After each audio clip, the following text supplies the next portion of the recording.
আজকে আমরা ভূগোল ও পরিবেশের দ্বিতীয় অধ্যায় বায়ুমণ্ডল নিয়ে আমরা আলোচনা করব।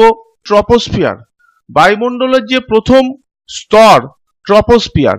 বায়ুমণ্ডলের সর্বনিম্নে যে স্তরটিতে মেঘের সৃষ্টি হয়, আবহাওয়ার যাবতীয় পরিবর্তন ঘটে, তাকে আমরা বলছি ট্রপোস্ফিয়ার। এই যে লেয়ারটা দেখতে পাচ্ছ এখান থেকে অ্যারো পর্যন্ত, এটাই কিন্তু ট্রপোস্ফিয়ার।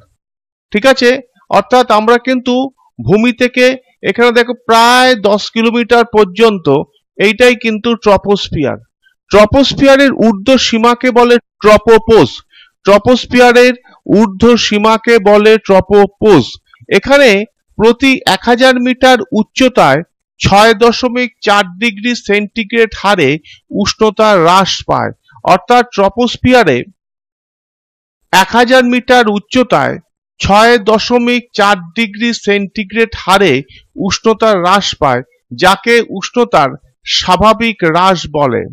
এই স্তরে জলীয় বাষ্প ও ধূলিকণা থাকায় বৃষ্টিপাত, বায়ুপ্রবাহ, বজ্রবৃষ্টিপাত হয় বলে এই স্তরকে ক্ষুব্ধ মণ্ডল বলে। এইবারে আমরা আসছি পরবর্তী স্তর স্ট্র্যাটোস্ফিয়ার। স্ট্র্যাটোস্ফিয়ার হলো ট্রপোপোজের উপরের স্তর। এই স্তরটি শান্ত মণ্ডল নামে পরিচিত। ঝড়, ঝঞ্ঝা, বায়ুপ্রবাহ, মেঘ প্রভৃতি দেখা যায় না। এই স্তরের ঊর্ধ্বসীমাকে বলে স্ট্র্যাটোপোজ। প্রায় 50 কিলোমিটার পর্যন্ত এটি বিস্তৃত। এই স্তরের ঊর্ধ্বে রয়েছে ওজোন গ্যাস, সেজন্য একে ওজোনোস্ফিয়ারও বলে।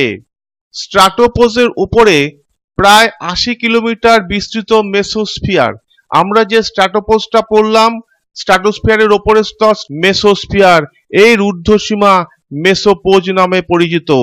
মেসোপোজের উপরে প্রায় 500 কিলোমিটার উচ্চতা, মেসোপোজ এখান থেকে আরো 500 কিলোমিটার উচ্চতা পর্যন্ত থার্মোস্ফিয়ার বা আয়নোস্ফিয়ার স্তর অবস্থিত।